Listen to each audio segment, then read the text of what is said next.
मेरी आवाज आ रही है आपको?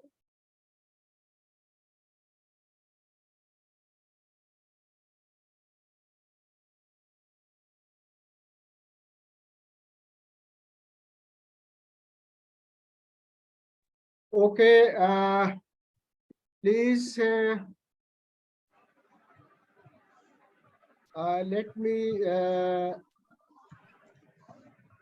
let me clarify in the beginning Mr. Anonymous attendee should give his name in the question answers.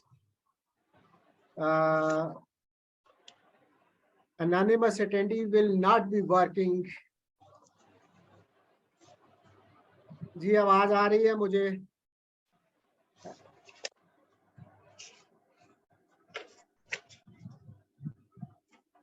Anonymous attendee अपना नाम लिखे भाई।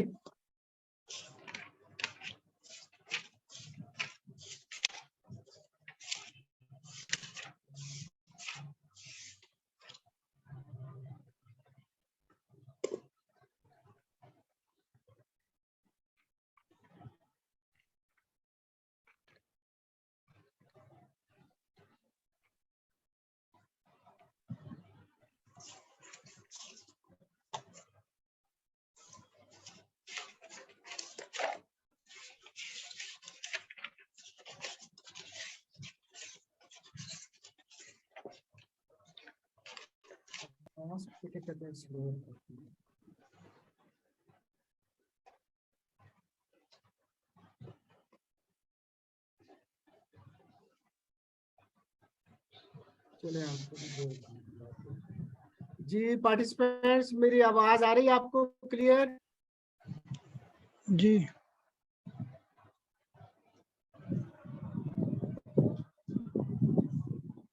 Okay okay. अभी तक मेरे उस अनोनिमस अटेंडी ने मुझे नहीं जवाब दिया कि what does he mean.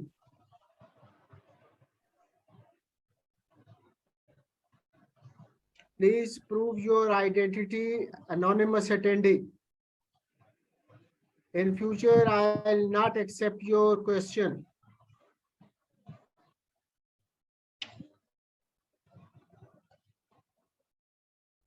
Ji participants,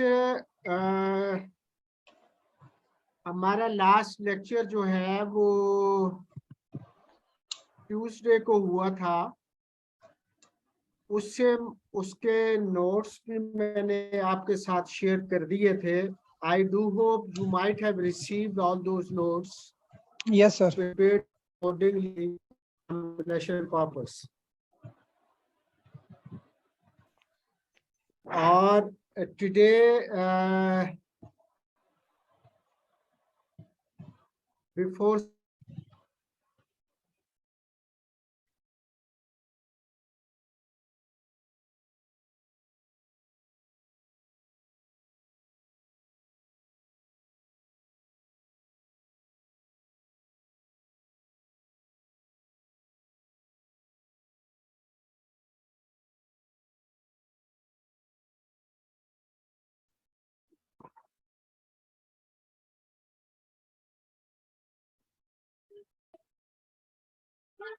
ji participants, मैंने आपके साथ मैंने अर्ज किया था कि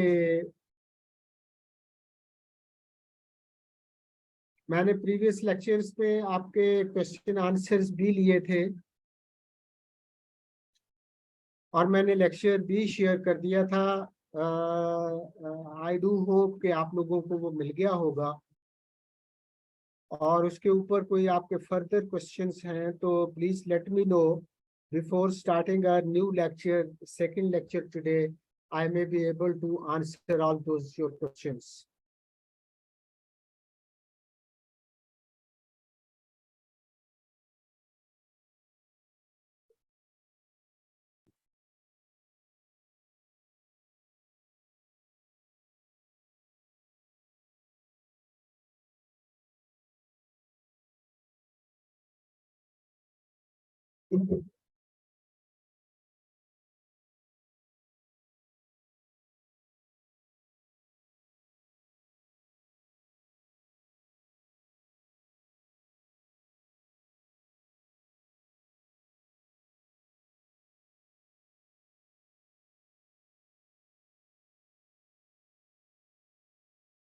चले गए।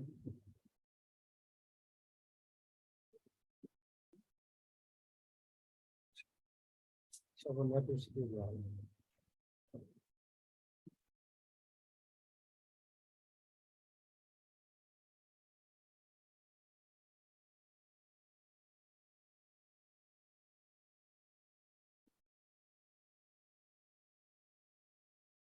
अच्छा पार्टिसिपेंट्स ये बाबर साहब हैं, इन्होंने ये लिखा है कि लास्ट लेक्चर जो है, लास्ट की जो पेज है वो हमें क्लियर नहीं आ रहा।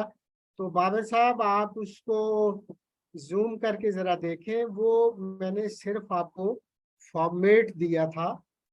Try to understand it. अगर आपको यहाँ से भी समझ ना आए तो आप गवर्नमेंट की बुक है जो कि नेट के ऊपर पड़ी हुई है, फेडरल गवर्नमेंट की, के स्पेसिमेंस कौन से हैं कम्युनिकेशन के गवर्नमेंट के अंदर, तो वहाँ देख लें। या पंजाब गवर्नमेंट की वेबसाइट के ऊपर जाके सेक्रेटेरिएट इंस्ट्रक्शंस के अंदर रूल्स ऑफ बिजनेस के अंदर जो है आप इसको चेक कर लें। तो वहां से मैंने उसको उठाया है और यहाँ मैंने पेश किया है आपके लिए। तो मेरा ख्याल ये है कि आपका मसला जो है वो सॉल्व होगा। तो अगर कोई और सवाल आपका नहीं है तो let me start our today's lecture. Babar साहब हेलो आपको सर। समझ आ गई है? सर मेरी आवाज आ रही है सर? प्लीज जरा ऊंचा बोलिएगा। सर हेलो, अस्सलाम वालेकुम सर। वालेकुम सलाम। सर मेरा अर्ज ये है कि आपका उधर जो था वो था ट्यूसडे। तो ट्यूसडे की दो क्लासेस होती है, एक तो बेसिक अकाउंटिंग की और दूसरी जो अच्छा दोनों एक सर, आप काइंडली हमारे फर्मा या हेड क्वार्टर से रब्ता करें। आवाज आ रही है सर मेरी? एक घंटे 2 लेटर अटेंड नहीं हो पा रहे थे। I am not listening your voice.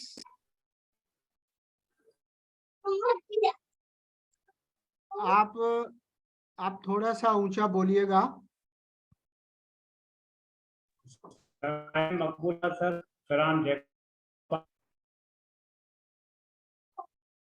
आपका बेटे, आपका नेट ठीक नहीं है, आपकी ऑडियो भी ठीक नहीं आ रही।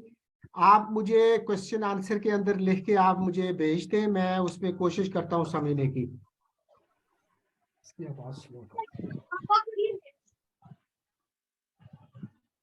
जी बाबर साहब, कुछ क्लियर हुआ आपको?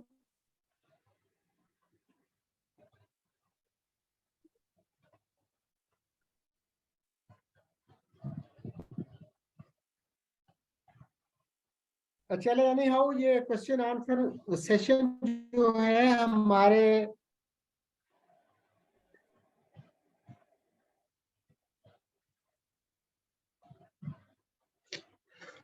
I'll not answer the question of the anonymous attendee. Please note it. Whosoever you are, you should write your name first and then ask the question.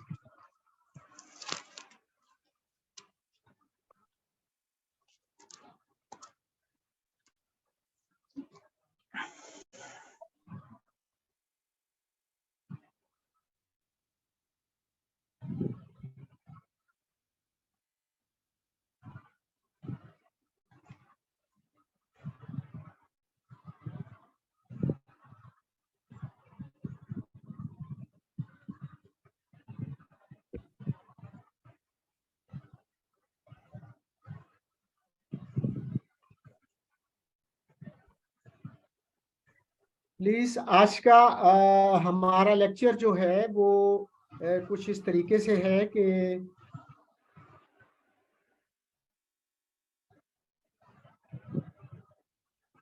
इसमें मैं आपके साथ टाइप्स ऑफ कम्युनिकेशन जो है वो शेयर करूंगा।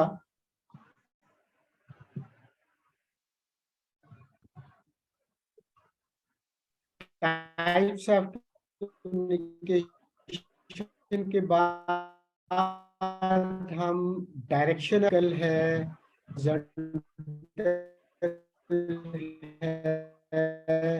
डायगोनल है और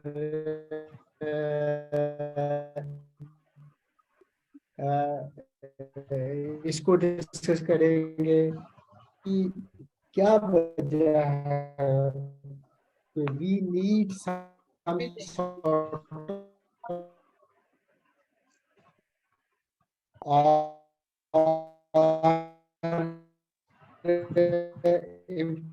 information needs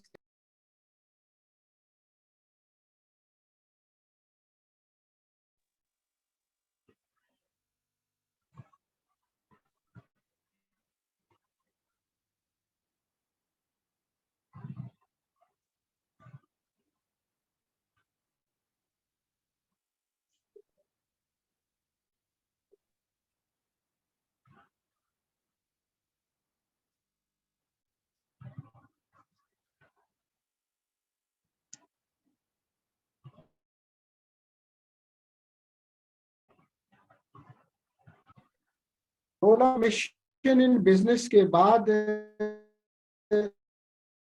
के अंदर गोल्स ऑफ इंफॉर्मेशन, अगराज़ो मकासद या कहते हैं उसके बारे में इम्पोर्टेंस ऑफ अभी बात करूं। अस्सलाम वालेकुम सर, आवाज क्लियर नहीं आ रही सर, प्लीज।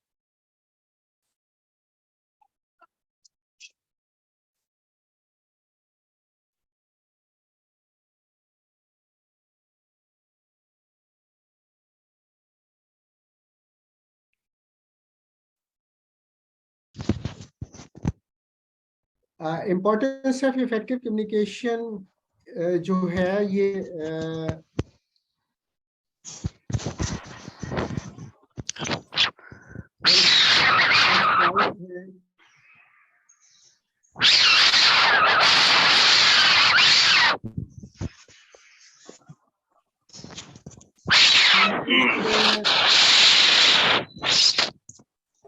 पार्टिसिपेंट्स जो है वो अपने माइक कर लें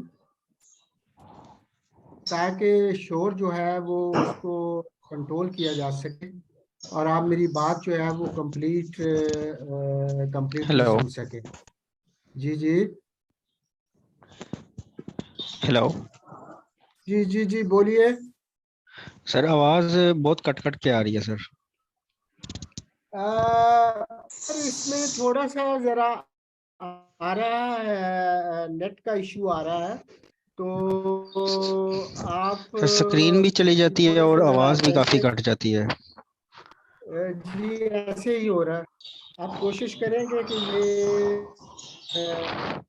ठीक हो जाए। तो पार्ट 2 जो लेक्चर का है आज, उसके अंदर मैं आपके साथ डीओ लेटर के बारे में बात करूंगा। पिछले लेक्चर के अंदर मैंने लेटर के बारे में आपके साथ शेयर किया था, इसमें डीओ लेटर के बारे में शेयर करूंगा। इसके बारे में कि कौन से इम्पोर्टेंट इसके स्टेप्स हैं और कैसे हमने इसको, फिर लास्ट जो है वो मैं स्पेसिमेन डीओ लेटर का जो है वो आपको शेयर करूंगा। तो प्लीज इन इन फॉर्मेट्स को अपने नोट्स में आप उतार लें और इनको अंडरस्टैंड करने की कोशिश करें। And then in the offices in which you people are working, please search out wherever you find letter in your official correspondence with other things. So this will help to understand how the DO letters and the letters are written and how the communication is effectively playing its role in our official business. तो आज का lecture जो है वो last मैंने slide आपको show कर दी है। अब late me start it from the first slide के आपके लेक्चर आंसर का सेशन भी करूंगा। तो आज शुरू में हम टाइप्स ऑफ कम्युनिकेशन पर बात करते हैं। तो इस सिलसिले में मैं अर्ज करता चलूं कि 2 टाइप्स ऑफ कम्युनिकेशन जो हैं वो एक्सपर्ट्स ने दी हैं that use in our organization. आपने देखा होगा कि एक कम्युनिकेशन वो होती है जो हम अपने दफ्तरों के अंदर, आपका दफ्तर एक ऑर्गेनाइजेशन है, उसके अंदर जो आप कम्युनिकेट करते हैं वो कम्युनिकेशन जो है वो किस तरीके से होती है, उसका सैंपल भी मैं वक्त आने पर आपके साथ शेयर करूंगा।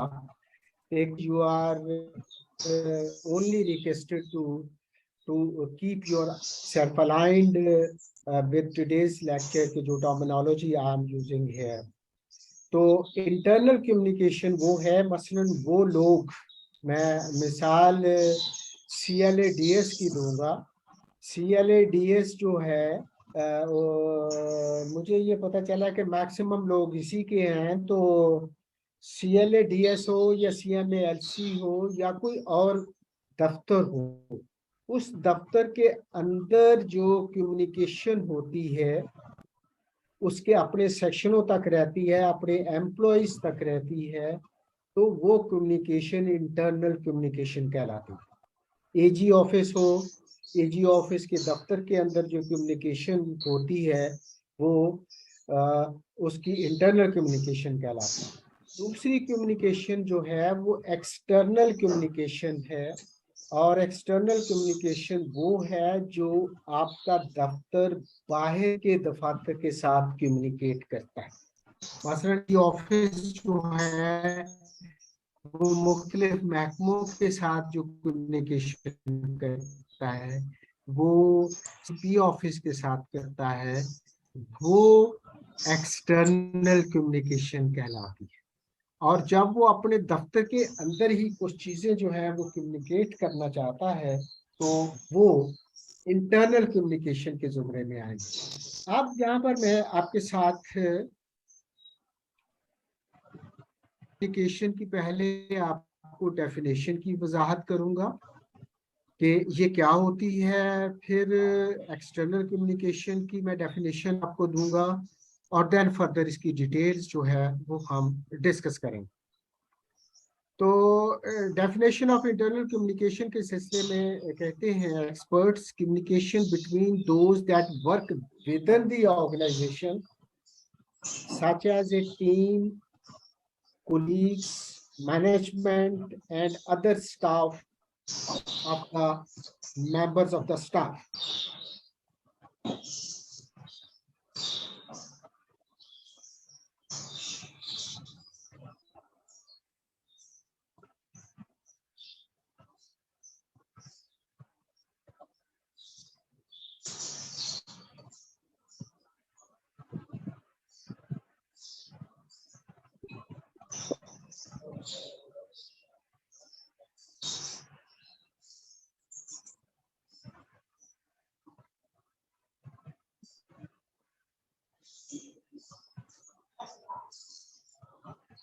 प्लीज ये थोड़ी थोड़ी टाइपिंग मिस्टेक्स थी, मैं उनको करेक्ट कर रहा था। तो डेफिनेशन से ये हमें चीज यहाँ होती है कि वो कम्युनिकेशन जो कि आपकी ऑर्गेनाइजेशन, आपकी टीम, आपके कोलीग्स और आपकी मैनेजमेंट अदर स्टाफ के साथ करती है, वो इंटरनल कम्युनिकेशन कहलाती है। दूसरी डेफिनेशन जो है वो एक्सटर्नल कम्युनिकेशन की है। वो कम्युनिकेशन होती है that communicates with those from outside the organization such as customers, suppliers and the press.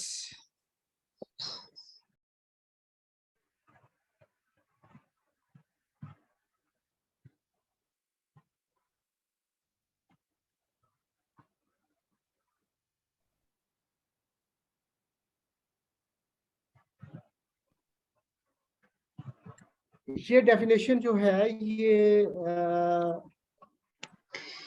External communication, मैंने इसकी वजाहत भी आपके अपने दफ्तरों के हिसाब से मैंने एग्जांपल दी थी कि अगर CLADS का ऑफिस जो है वो अपने दफ्तर के एडिट करेगा तो वो इंटरनल कम्युनिकेशन होगी, अगर वो यूनिट्स के साथ करेगा तो वो एक्सटर्नल कम्युनिकेशन होगी। आई डू होप कि आप लोगों को इसकी अंडरस्टैंडिंग डेवलप हो गई होगी। आगे है हमारी डायरेक्शन ऑफ कम्युनिकेशन। कम्युनिकेशन जो है वो किस तरीके से मूव करती है, ये उसके बारे में ये स्लाइड है जो कि मैं शेयर आपके साथ करना चाह रहा हूँ। The concept of direction of communication can be applied to situations where structure exists. This might be as equally as element within a family of social group, as well as the business environment. Following are the characteristic directions of the communication. अब देखिए, हम घरों में बोले, हम दफ्तरों के अंदर गुफ्तगू करें, कम्युनिकेट करें, तो एक डायरेक्शन में मूव करती है। मसलन हमारे दफातर के अंदर जो है वो CLADS की दोबारा मैं एग्जांपल देता हूँ, फिर AG ऑफिस को भी दूंगा कि अगर CLADS जो है वो अपनी ऑर्गेनाइजेशन के अंदर मूव करता है तो CLADS से नीचे सेक्शनों तक जो कम्युनिकेशन आएगी वो कम्युनिकेशन वर्टिकल होगी। वर्टिकल ऊपर से नीचे या नीचे से ऊपर जाएगी। सबसे पहले ये है कि मसलन AG ऑफिस का देख लें कि AG ऑफिस जब अपने सेक्शंस को कोई AG जो है वो कोई डायरेक्शन देना चाहते हैं तो AG के अहकामात जो हैं जब सेक्शंस तक पहुंचेंगे तो वो वर्टिकल कम्युनिकेशन होगी, ऊपर से नीचे को आएगी, वर्टिकल। और जब नीचे से वो उसका रिप्लाई जाएगा तो ये भी वर्टिकल कम्युनिकेशन के जुमरे में आएगा। ऊपर से नीचे और नीचे से ऊपर जो है वो कम्युनिकेट करने की जो एक कैटेगरी है उसको वर्टिकल कम्युनिकेशन कहेंगे। दूसरी है हॉरिजॉन्टल कम्युनिकेशन। हॉरिजॉन्टल कम्युनिकेशन है आपकी इक्वल लेवल के ऊपर कम्युनिकेशन जो मूव करती है उसको हॉरिजॉन्टल कहते हैं। मसलन आपका जो एडमिन सेक्शन है आपके दफ्तरों के अंदर, वो जब अपने सेक्शंस के साथ कम्युनिकेट करता है तो वो हॉरिजॉन्टल एक लेवल के लोग होते हैं, उसको हॉरिजॉन्टल कहते हैं। हायरार्की के अंदर चीजें जो हैं वो वर्टिकल में मूव करती हैं। यहाँ हायरार्की वो वाली फॉलो नहीं होती, यहाँ इक्वली सब लोगों को ट्रीट किया जाता है। डायगोनल कम्युनिकेशन वो कम्युनिकेशन है जिसके अंदर हायरार्की का ख्याल रखे बगैर कम्युनिकेशन जो है वो की जाती है। मिसाल के तौर पर AG ऑफिस जो है, AG जो है वो ये चाहते हैं कि उन्हें एक डायरेक्ट इंफॉर्मेशन जो है वो अवेलेबल हो जाए, तो वो उस सेक्शन के अकाउंट्स अफसर को बुलाएंगे, उससे डायरेक्टली बात कर लेंगे, ऑफिशियल चैनल इस्तेमाल नहीं करेंगे। इसमें डायगोनल इंफॉर्मेशन के अंदर ऑफिशियल चैनल ब्रेक हो जाते हैं और इसके अगराज़ व मकासद जो हैं वो कुछ इस तरीके से होते हैं कि आपको जो है वो फौरी इंफॉर्मेशन चाहिए। अगर आप राइट चैनल इस्तेमाल करेंगे तो इट विल टेक टाइम। तो ये तीन किस्म की इंफॉर्मेशन जो हैं ये मैंने आपके साथ वर्बली एक्सप्लेन कर दी हैं। आप इसको अंग्रेजी के पॉइंट ऑफ व्यू से हम इसको देखते हैं। नेक्स्ट हमारा जो इसी को मैं एक्सप्लेन करूंगा वर्टिकल को, ताकि आप एग्जामिनेशन पॉइंट ऑफ व्यू से उसको याद भी कर सकें।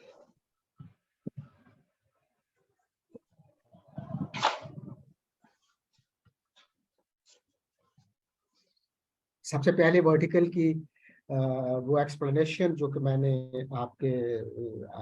आपसे गुजारिश की, आप उसको मैं रिटन फॉर्म के अंदर आपके साथ शेयर करना चाहता हूँ। Please participants hold on questions. मैं लेक्चर का पहला पार्ट करने के बाद मैं आपसे क्वेश्चन आंसर लूंगा। अगर हमने यहाँ शुरू कर दिया तो शायद मेरा ख्याल है कि इम्पोर्टेंट चीजें हमारी जो है वो रह ना जाए। तो give me space to take your questions and then reply. तो आप पहले मेरा लेक्चर सुन लें। अब वर्टिकल जो है ये मैंने टाइप्स दोबारा पिछली स्लाइड को देखिएगा कि 3 डायरेक्शन में मूव करते हैं, वर्टिकल, हॉरिजॉन्टल और डायगोनल। अब इसमें से पहली जो चीज है वो वर्टिकल कम्युनिकेशन है। तो वो वर्टिकल कम्युनिकेशन जो है, जब आपको कुछ याद करने की जरूरत हो तो आप इससे, इन नोट से आप याद कर सकते हैं। पहला पॉइंट इसके अंदर है कि managers communicate downward when issuing instructions and briefing their teams.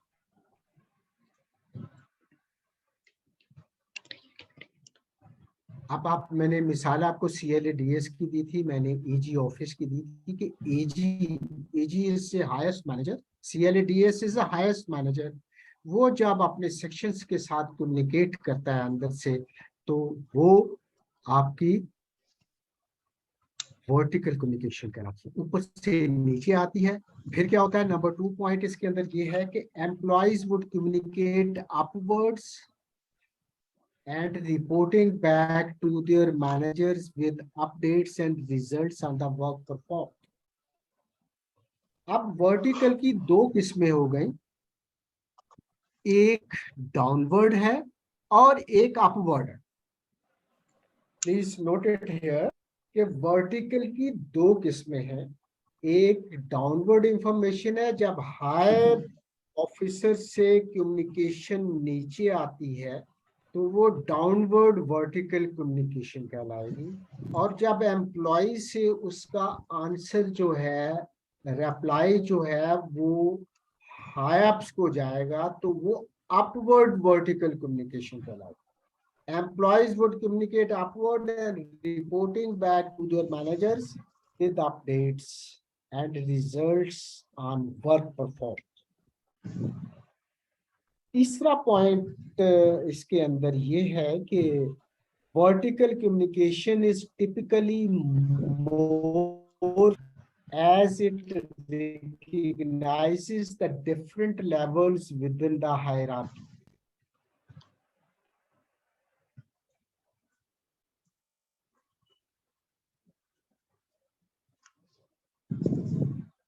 Vertical communication जो है ये मोर फॉर्मल है। फॉर्मल कहते हैं बाकायदा, जो कि आम रूटीन से हटके हो, कि हमें स्टेप बाय स्टेप चलना होता है। आप AG ऑफिस की मिसाल जब हम सामने रखते हैं, तो या हम CLADS की मिसाल सामने रखते हैं, तो AG ऑफिस के अंदर AG जब चाहेंगे कोई अपनी डायरेक्शन नीचे भेजने के लिए, तो वो एडिशनल AG को कन्वे करेंगे। फॉर्मल है ना, सेशन फॉर्मल टियर है। एडिशनल AG जो है वो अपने डेप्टी AG को कन्वे करेगा। डेप्टी AG जो है वो अपने अकाउंट्स ऑफिसर को कन्वे करेगा, और अकाउंट्स ऑफिसर जो है वो अपने सेक्शंस तक भेजेगा। देन वो इंफॉर्मेशन जो है वो आपकी सेक्शन से लेके एडमिन सेक्शन जो है वो उसको कंसोलिडेट करेगा और उसको डेप्टी AG तक पहुंचाएगा। डेप्टी AG एडिशनल AG तक पहुंचाएगा और एडिशनल AG की खिदमत में पेश करता है। ये एक तरीकाकार जो है ये हायरार्की में फॉलो किया जाता है। There can be challenges in ensuring different levels within the hierarchy. Challenges in ensuring that upward communication is effective in large organizations.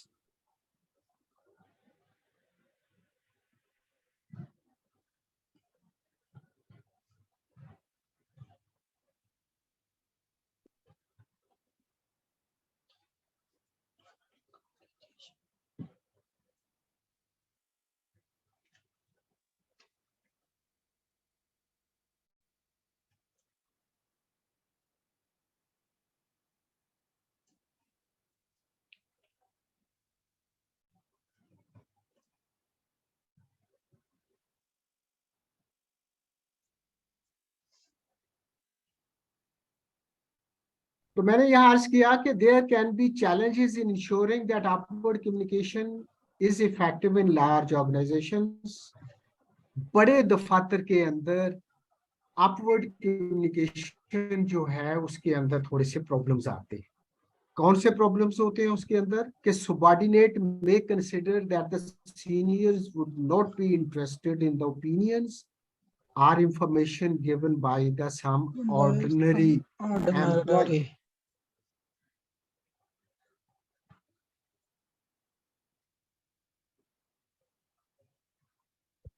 Ordinary employee जो है आपका वो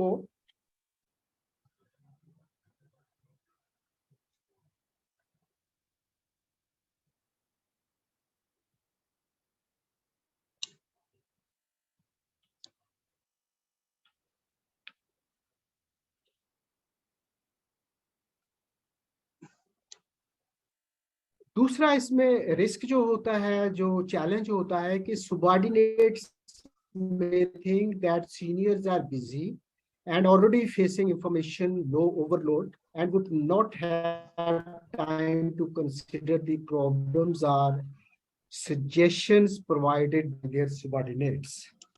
ये दूसरा चैलेंज है।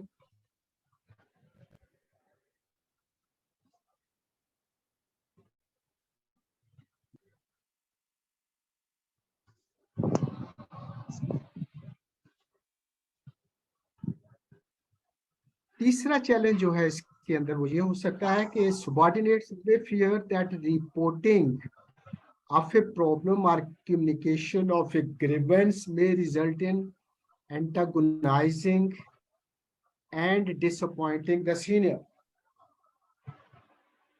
कि उनका जो जवाब है वो शायद सीनियर्स को अनॉय ना कर दे।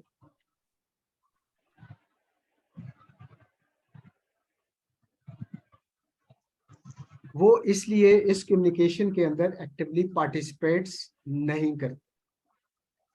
चौथा इसके अंदर प्रॉब्लम जो है वो ये आ रहा है कि subordinates जो हैं may fear that the upward communication may be considered by their colleagues as a way of getting closer to the senior and seeking favors.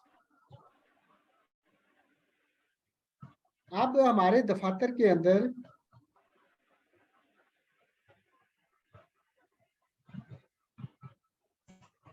ये होता है कि अगर कोई जूनियर लेवल का ऑफिसर जो है, जूनियर लेवल का एम्प्लॉय जो है वो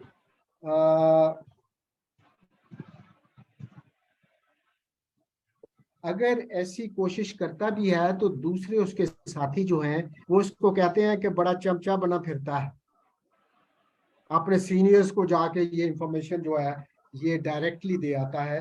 तो this sort of challenge that is being faced is discouraging our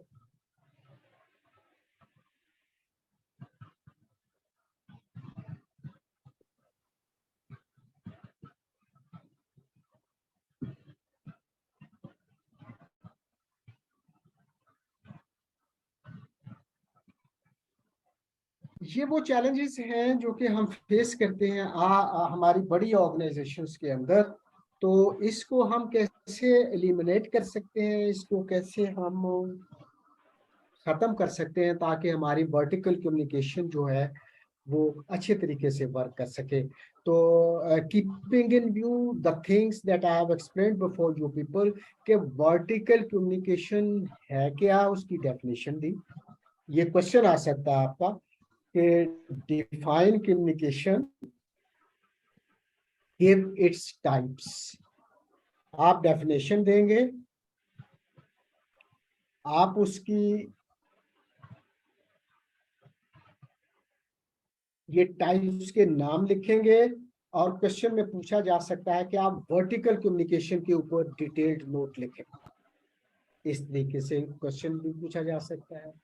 और ऐसा भी पूछा जा सकता है कि define communication, right A detailed note on its types.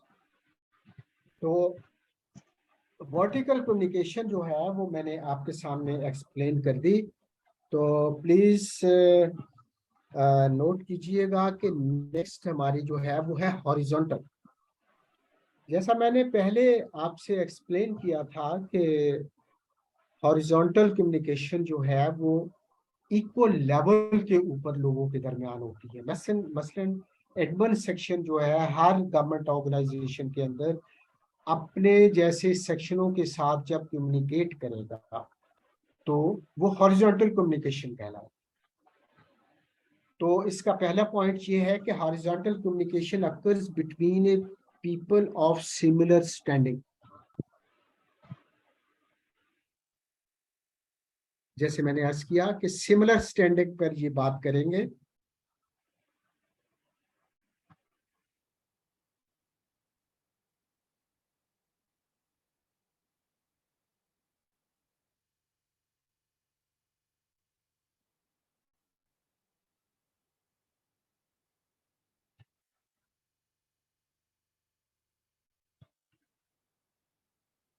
दूसरा पॉइंट इसके अंदर जो है हॉरिजॉन्टल कम्युनिकेशन के अंदर वो ये आएगा कि हॉरिजॉन्टल कम्युनिकेशन में बी फॉर्मल और इनफॉर्मल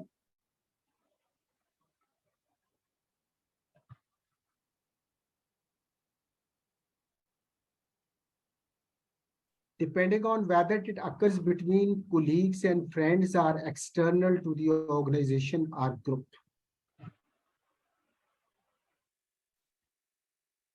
ये दो कैरेक्टरिस्टिक्स जो हैं ये हॉरिजॉन्टल कम्युनिकेशन के अंदर आपको मिलेंगी और you will have to differentiate horizontal communication and the vertical communication. Next in the step comes the diagonal communication. Diagonal का उर्दू में तर्जमा जो है वो तिरछी कम्युनिकेशन आपकी होती है।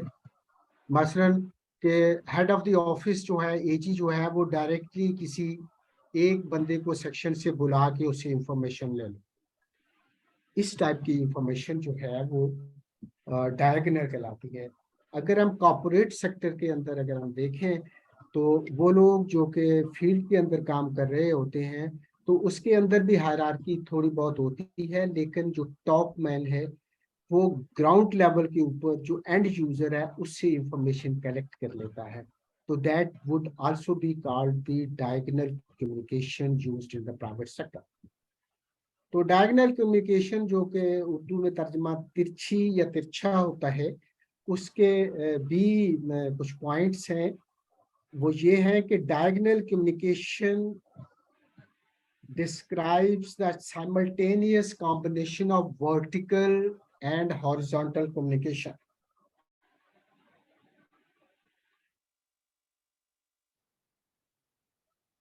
ये दोनों तरीके इस्तेमाल करते ही है। डायगोनल जो है ये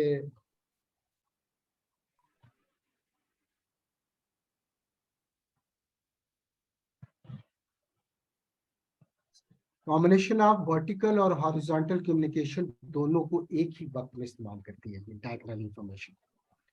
In a commercial environment, this might involve crossing communication when coordinating project ideas or problem solving involved होती है। इसके अंदर तीसरा पॉइंट जो है, technique can be used to bypass blockages in the usual vertical reporting line, such as when a line manager is on holiday or when technical input is required outside the usual sphere of expertise. मैंने आस किया कि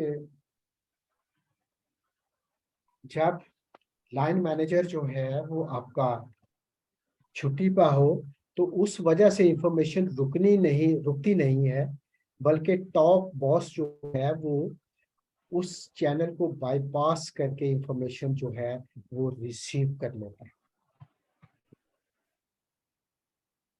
तो ये वो तरीकाकार है जिसके अंदर आप इंफॉर्मेशन जो है वो ले लेते हैं और communicate. Very important question from the examination point of view, please note it down और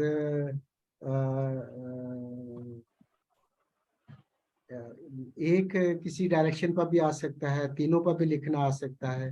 तो ये एक कंप्लीट क्वेश्चन जो है वो मैंने आपके सामने जो है वो एक्सप्लेन कर दिया है। इससे मुतलका ये जो टॉपिक मैंने लिया है, इस पर कोई आपका क्वेश्चन है तो please share with me. Please coordinator साहब इनको अलाउ कर दें कि यहाँ तक जो इंफॉर्मेशन आई है उसको उसके बारे में क्वेश्चन के बारे में क्वेश्चन करना चाहें तो वो कर सकते हैं। तो please participants, you are allowed to take your questions. मैं उसका जवाब के लिए आपको टाइम देता हूँ 5 मिनट के लिए।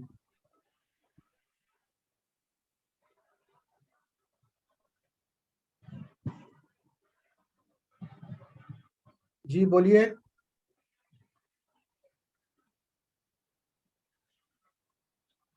मैंने क्वेश्चन आंसर का सेशन जो है वो इसलिए ब्रेक्स में रखा है ताकि एक एक टॉपिक खत्म करने के बाद मैं आपसे क्वेश्चन जो है ले सकूं, ताकि आपके जहन में ताज़ा ताज़ा इंफॉर्मेशन कोई है, जब कंफ्यूजन है तो वो मैं दूर कर सकूं। तो प्लीज बोलिएगा।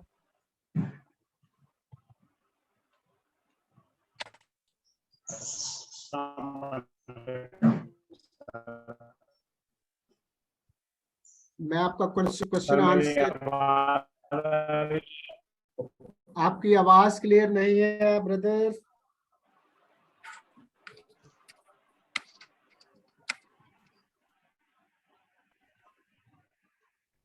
सर मेरा नाम मकबूल अहमद है सर। आवाज आ रही है सर? जवान आपकी आवाज नहीं हेलो आ रही, आप माइक के करीब होकर जरा बोलिएगा। हेलो सर, आवाज आ रही है sir?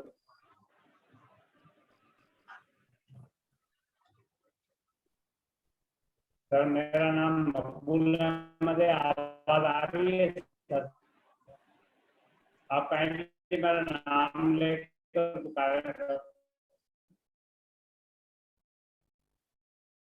I am not understanding your question, क्योंकि आपकी आवाज ब्रेक ब्रेक करके आ रही है। तो मुझे नहीं समझ आ रही कि आपका असल क्वेश्चन क्या है। आप ऐसा करें कि मुझे लिख दें फिर क्वेश्चन आंसर्स में, मैं उसमें क्वेश्चन ले लेता हूं आपके, फिर एक एक का जवाब दे दूंगा।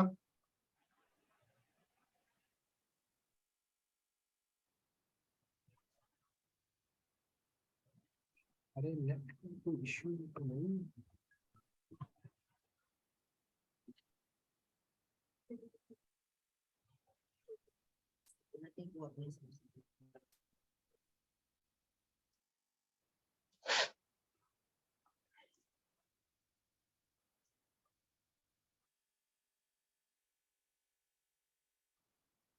जी मोहम्मद इब्राहिम साहब जो हैं वो कोयटा से एजीपीआर से कोई सवाल पूछना चाह रहे हैं, तो प्लीज बोलिएगा इस्माइल साहब।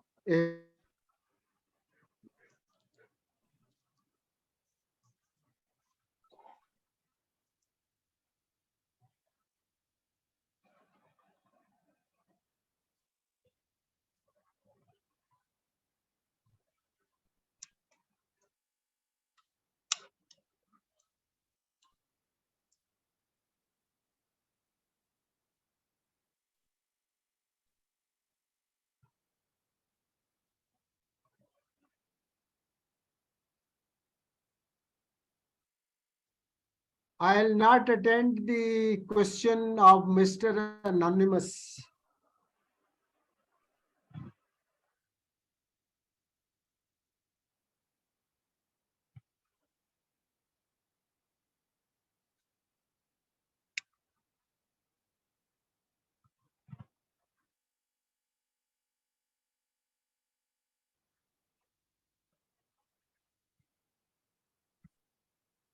मोहम्मद अफजल साहब का ये क्वेश्चन है कि हमें सिलेबस की आउटलाइन जो है वो भी भिजवा दे। तो सिलेबस की आउटलाइन तो मैंने पहले लेक्चर के अंदर आपको मेन ब्रॉड आउटलाइन दे दी थी। अब उसके अंदर डिटेल टॉपिक्स जो हैं वो मैं बाय टर्न आपके साथ अफसर साहब करूंगा। और उसामा अहमद साहब जो हैं वो कहाँ से हैं, अपना साथ नाम भी लिख दिया करें कि आप कौन से स्टेशन से बोल रहे हैं, आपका दफ्तर कौन सा है।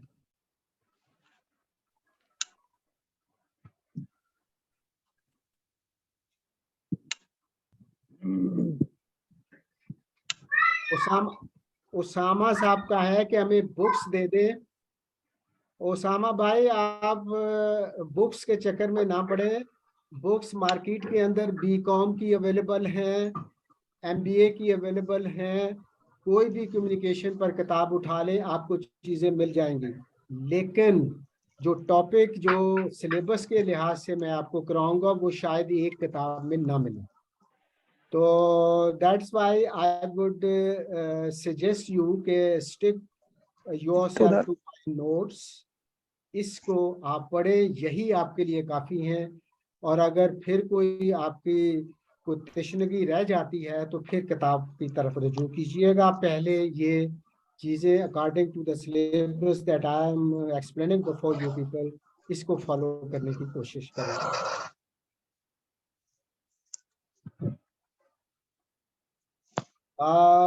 वकार हुसैन साहब हैं, कहते हैं कि फिजिकल क्लासेस का लाहौर के अंदर टाइम टेबल है वो। मेरे पास अभी टाइम टेबल नहीं आया वकार साहब। जब आएगा तो फिर मैं उसको शेयर कर दूंगा आपके साथ।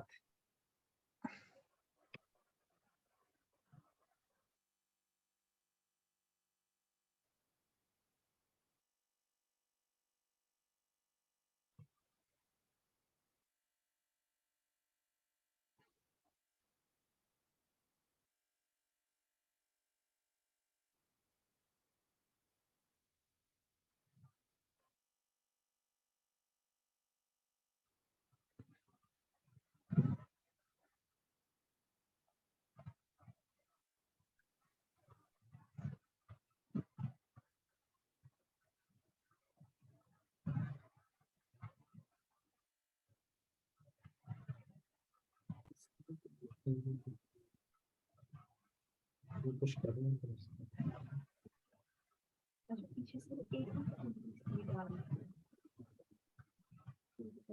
अच्छा।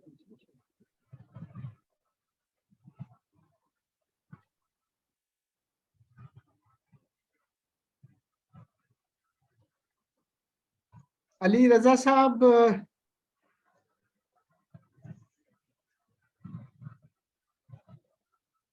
अली रजा साहब पूछना चाह रहे हैं कि बाकी क्लासेस दो सब्जेक्ट्स की कब होंगी।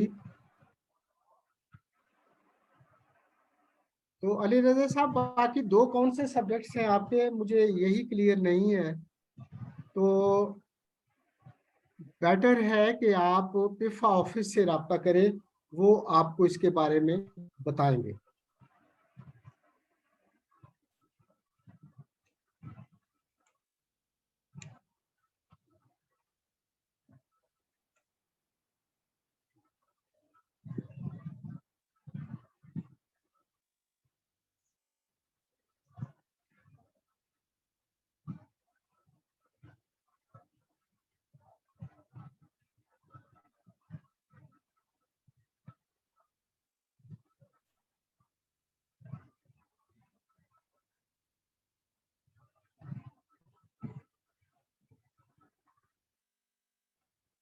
ये जैनुल आबिदीन साहब का है कि डायगोनल कम्युनिकेशन को दोबारा रिपीट कर दे, मैं कर देता हूँ। मैं और क्वेश्चन देख लूं।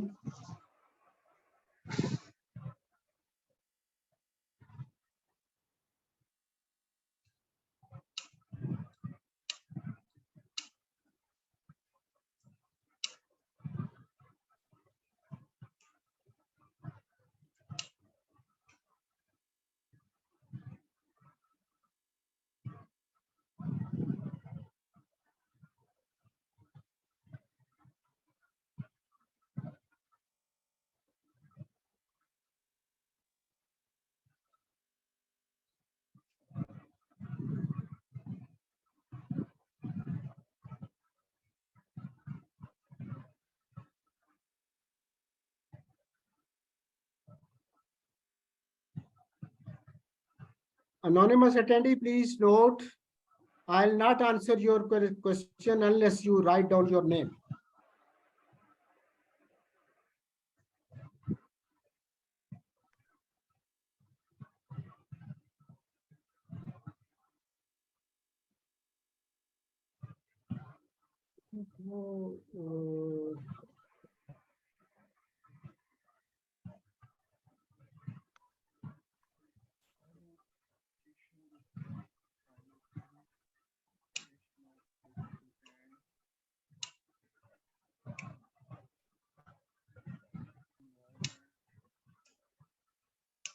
चार्जिंग होगी उसको सेट करना पड़ेगा।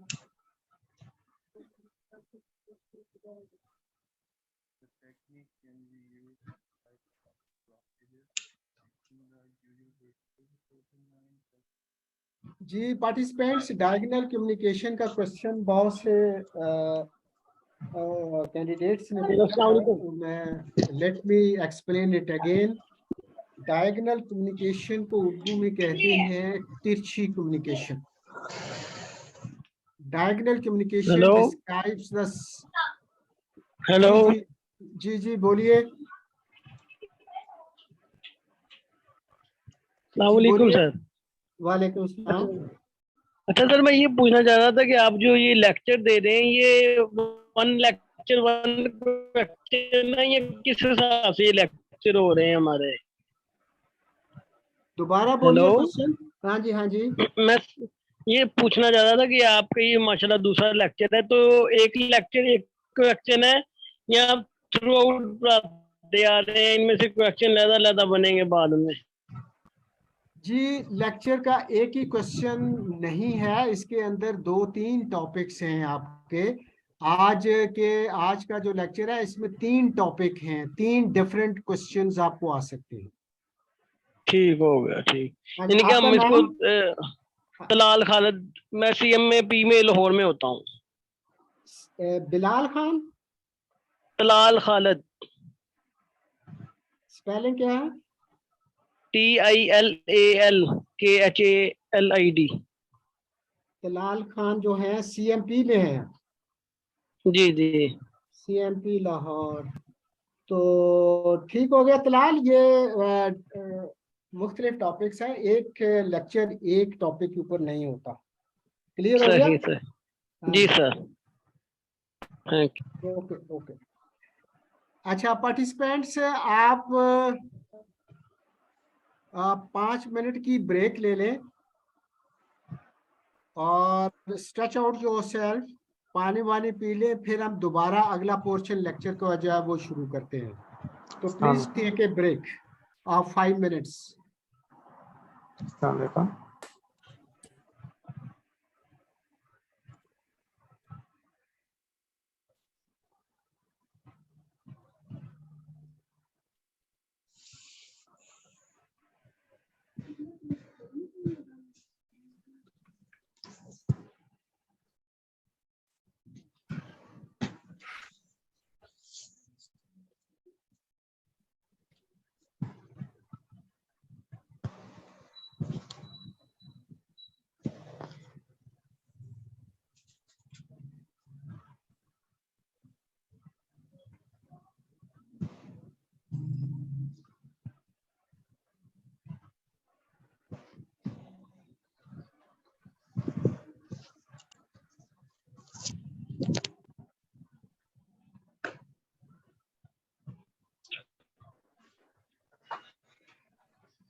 जी welcome back participants. 5 minutes break is over now. अब हम लेक्चर का नेक्स्ट पोर्शन जो है वो हम शुरू करते हैं।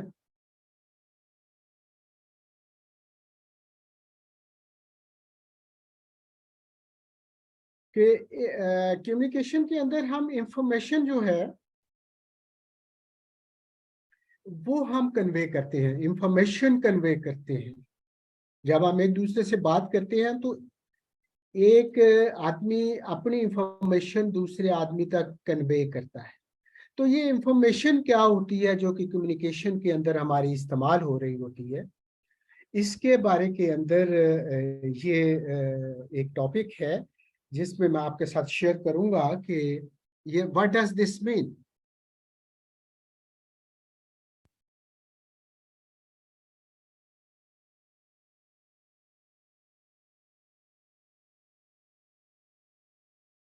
तो इंफॉर्मेशन जो है वो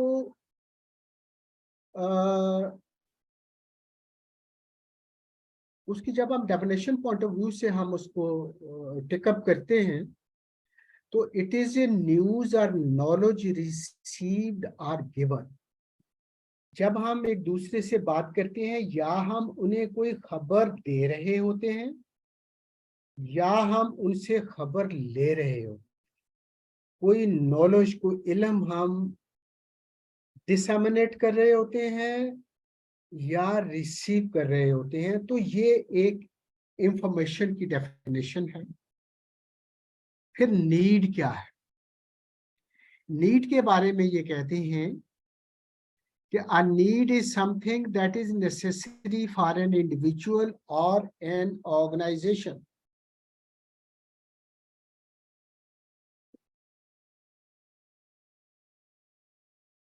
A need is something that is necessary for an individual or an organization. जरूरत क्या है इंफॉर्मेशन की? किसी भी अदारे को, किसी भी इंडिविजुअल के लिए इंफॉर्मेशन होना, जानना बहुत जरूरी है। कोई भी अदारा जो है वो स्टेट के दूसरे अदारों के लिए, अवाम के लिए काम करता है। अवाम की जो शिकायत है उनको एड्रेस करना जो है, उनके जो ग्रीवेंसेस हैं उनको दूर करना जो है वो कम्युनिकेशन के जरिए पॉसिबल है। तो इंफॉर्मेशन कहते हैं नॉलेज को या खबर को। और नीड क्या है कि we all need to communicate with each other to convey our objectives, to convey our desires, opinions, wishes and directions. तो इंफॉर्मेशन नीड्स को जब हम इकट्ठा करते हैं तो फिर इसकी डेफिनेशन कुछ इस अंदाज से डेवलप होती है। The term information need is often understood as an individual or organization's desire to locate and obtain information to satisfy a conscious or unconscious need. एक इंफॉर्मेशन हमें चाहिए होती है हमारे हर सवाल के जवाब देने के लिए, हमें अंडरस्टैंडिंग के लिए हमें इंफॉर्मेशन की जरूरत होती है। तो ऐसी नीड जो है वो इंफॉर्मेशन नीड कहलाती है। The term information need is often understood as an individual or organization's desire to locate and obtain information to satisfy a conscious or subconscious, Shauri तौर पर या लाशौरी तौर के ऊपर हमें इंफॉर्मेशन की जरूरत रहती है।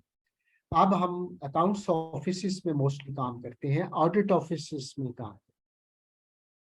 अकाउंट्स ऑफिस जो हैं उससे महकमे तनख्वाह लेते हैं, उनका मेजर एम जो है पैसे ड्रॉ करना। उनके कॉन्शियस या सब कॉन्शियस के अंदर है कि हमें पैसे जो हैं वो एजी ऑफिस से आते हैं, हमें पैसे जो हैं वो सीएमए के दफ्तर से आते हैं या कोई और जो अदारे जो हैं वो हमें पैसे भेजते हैं। ऐसे तो गवर्नमेंट के होते हैं लेकिन कुछ अदारों को ये ड्यूटीज दी जाती हैं कि वो गवर्नमेंट के बिहाफ के ऊपर वो अदारों की खिदमत करते हैं। चेक आपके बिल आते हैं अकाउंट्स ऑफिस में, वो पास होते हैं, पैसे चले जाते हैं। फिर क्या होता है, जो पैसे गवर्नमेंट देती है थ्रू देयर ऑफिसेस, वो चाहती है कि उसका ऑडिट किया जाए, ऑडिट करके पता चले गवर्नमेंट को कि वो पैसे कहाँ खर्च हुए। अब जब पैसे उनको आ जाते हैं अकाउंट्स ऑफिस से, फिर वो खर्च करते हैं, लेकिन गवर्नमेंट चाहती है हमने पैसे दिए हैं तो हमें ये भी पता चलना चाहिए कि वो पैसे किस तरीके से खर्च हुए हैं, सही हुए हैं या नहीं। मिलिट्री अकाउंट्स ऑफिस के अंदर सीएमए पैसे देते हैं और सीएलए डीएस उसका ऑडिट करते हैं। फिर उसके ऊपर एक डिफेंस सर्विसेज का दफ्तर जो है वो ऑडिट करता है। CLADS जो है वो इंटरनल अरेंजमेंट है ऑडिट करने का, जबकि डिफेंस ऑडिट जो है वो एक्सटर्नल ऑडिटर है जो कि आके चीजों को नोट करता है। एजी ऑफिस के अंदर पैसे जाते हैं तो फिर उसके बाद डीजी ऑडिट कंसर्न जो है वो उसका ऑडिट करता है। तो ये रेसिप्रोकेट करती हैं चीजें। तो इस तरीके से इंफॉर्मेशन जो है वो एक जगह से दूसरी जगह ट्रांसफर होती है या कम्युनिकेट होती है। अब नेक्स्ट हमारा जो पॉइंट है वो है कि इंफॉर्मेशन की जरूरत क्यों पड़ती है हमें। We need information because it empowers our information. हमारी जरूरत इंफॉर्मेशन की क्यों होती है कि ये हमें एम्पावर करती है, हमें हमारे अंदर एक जज्बा होता है कि we know each and everything. जिस शख्स के पास ज्यादा इंफॉर्मेशन होती है वो अपने आप को बहुत ज्यादा पावरफुल समझता है, मेरे पास सबसे पहले खबर आती है। तो ये इंसानी नेचर है कि वो चाहता है कि वो पावरफुल रहे। तो इंफॉर्मेशन जो है उसको एम्पावर्स करती है। कैंडिडेट साहब में से जिसके पास ज्यादा नॉलेज होगा सब्जेक्ट का वो ज्यादा कॉम्पिटेंट कहलाएगा, because the information you get from the lectures, your books empowers you to elevate yourself among your fellow colleagues. तो इंफॉर्मेशन हमें किस चीज की इजाजत देती है? नंबर 1, इंटेलेक्चुअल एम्पावरमेंट देती है हमें, ज़हनी पावर। जैसे आपके पास नॉलेज ज्यादा है, आप ज्यादा कॉम्पिटेंट हैं, ज्यादा माहिर हैं, काबिल हैं। Development which leads to academic credibility. और ये इंटेलेक्चुअल पावर जो है वो आपको एकेडमिक क्रेडिबिलिटी देती है, आपकी साख को मजबूत करती है। इंटेलेक्चुअल पावर है, ये भी पावर देती है, इंफॉर्मेशन ही देती है। आप किताब ना पढ़ें, आप लेक्चर ना सुने तो आपके पास इंटेलेक्चुअल एम्पावरमेंट नहीं आएगी। Number 2, it allows development of subject knowledge. वो इंफॉर्मेशन जो आप किसी सब्जेक्ट के बारे में हासिल करते हैं ये उसकी डेवलपमेंट करती है। मसलन BCRW का सब्जेक्ट आप जहाँ पढ़ रहे हैं, तो जो इंफॉर्मेशन आप गैदर करते हैं, जो इंफॉर्मेशन कलेक्ट करते हैं बाय लिसनिंग माय लेक्चर, या मेरे नोट्स पढ़ते हैं, या वो और हवाला जात जो हैं, उनको लेके आपके जो सब्जेक्ट है उसके नॉलेज की डेवलपमेंट हो रही है। और ये नॉलेज की डेवलपमेंट जो है it will pay you in the examination. किस तरीके से पे करेगी? एग्जामिनर जो क्वेश्चन पूछेगा उसके जवाबात आपको आते होंगे, और अगर आपने नहीं पढ़ा होगा तो आपको जवाबात नहीं आएंगे और फिर मुश्किल में पड़ जाएंगे आप। और जितना अच्छा नॉलेज आप कलेक्ट करेंगे, इंफॉर्मेशन कलेक्ट करेंगे इम्तहान के अंदर, उसको आप जब कन्वे करेंगे तो you will carry higher marks. Higher marks आपके आएंगे तो आप अपने आप को आप बड़ा नॉलेजेबल आदमी कंसिडर करेंगे। और फिर मेरा ख्याल अगर 80% से अबव आ जाए तो आपको डिस्टिंक्शन भी दी जाती है। तो all these things need information. ज्यादा मार्क्स लेना जो है वो आपकी नीड है। आप इसलिए पढ़ते हैं कि आप बेहतर नंबर लेके पास हो सके। तीसरी इंफॉर्मेशन नीड जो है क्यों होती है कि it helps in leading to an ability to discuss your subject with the authority. जब आपके पास इंफॉर्मेशन ज्यादा होती है तो आपके अंदर मजबूत होता है, आपके अंदर एक अथॉरिटी आ जाती है कि you know each and everything of the subject, you know each and everything of the topic that is being discussed.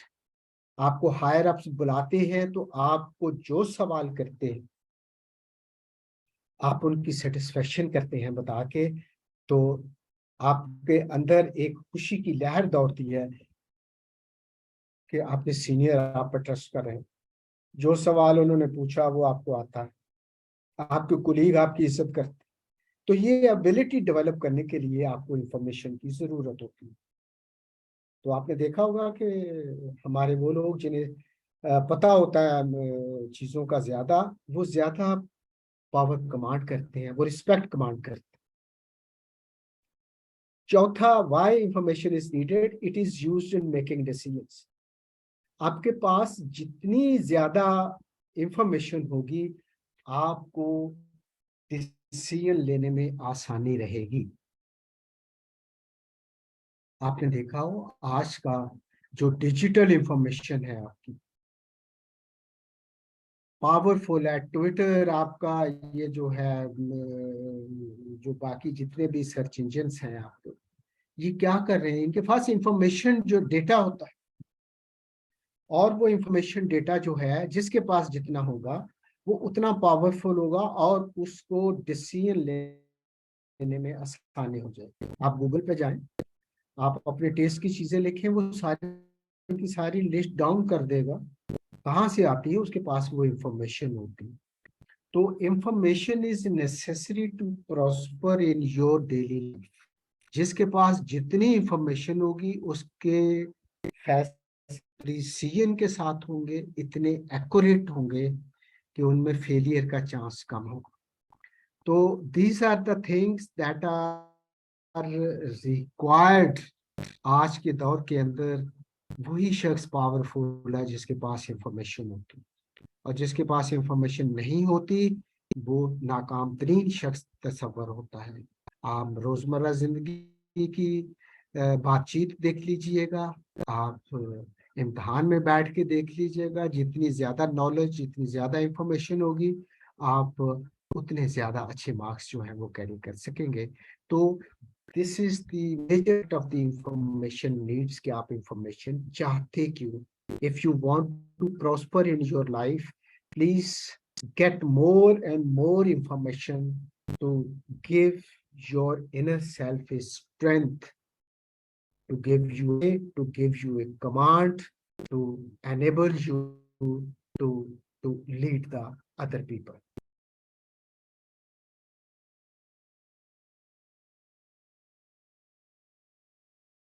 अगली स्लाइड है हमारी कि इंफॉर्मेशन की एग्जाम्पल्स जो हैं वो क्या हैं, एक्सपर्ट्स ने क्या एग्जाम्पल्स आपको दी हैं, उस पर हम जो है वो बात करेंगे।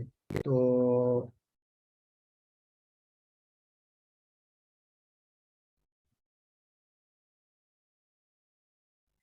information is the summarization of data.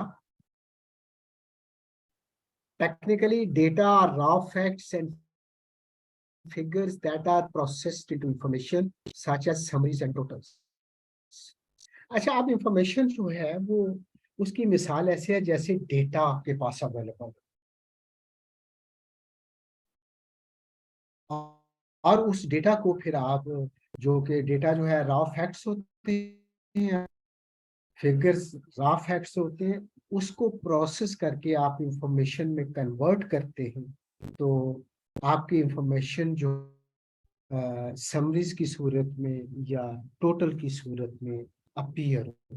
तो ये information is a type of data या रॉ फैक्ट्स एंड फिगर्स। आपने देखा होगा कि आपके पास जो है इंग्रेडिएंट्स, ये इंग्रेडिएंट्स हैं। आपने देखा होगा कि हमारे घरों में भी खाना बनता है, इंग्रेडिएंट्स वही हैं, फिर बात एक्सपर्टीज की आती है कि आप उसको किस तरीके से आप तरतीब देते हैं। हमारे घरों के अंदर भी खाना बनता है, लेकिन 5 स्टार होटल के अंदर भी खाना बनता है, इंग्रेडिएंट्स ऑलमोस्ट वही है,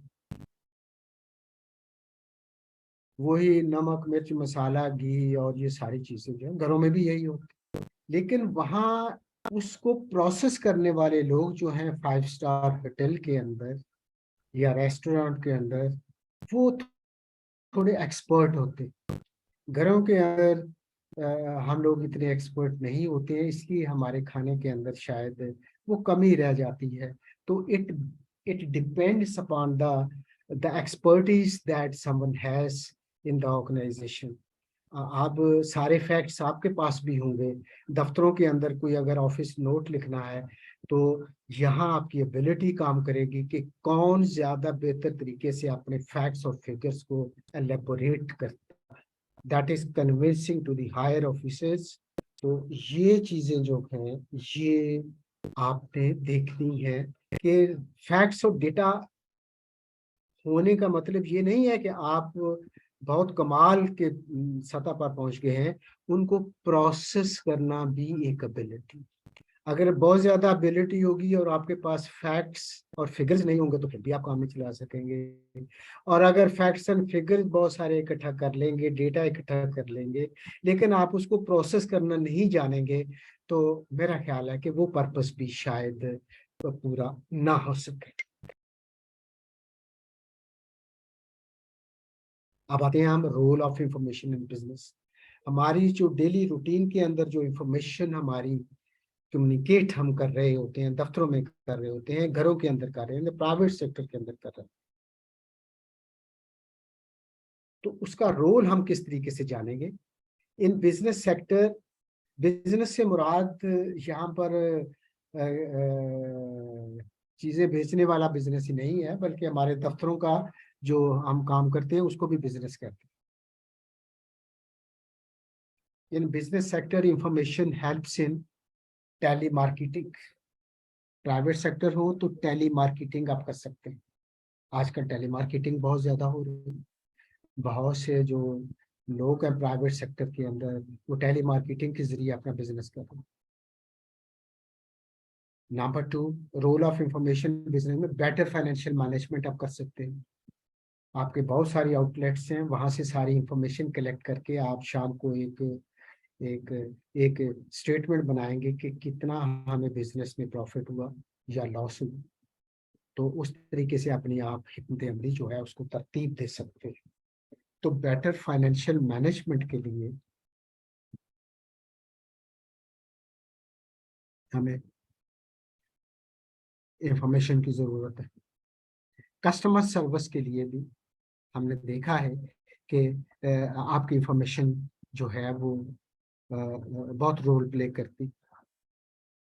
कस्टमर सर्विस जो है, सॉरी, आप कस्टमर को जिस अच्छे अंदाज से आप डील करेंगे वो कस्टमर आपके पास बार बार आएगा। और अगर आपकी सर्विस डिलीवरी जो है वो अप टू द मार्क नहीं है तो एक कस्टमर एक दफा आएगा, दोबारा शायद वो कोशिश ना करे।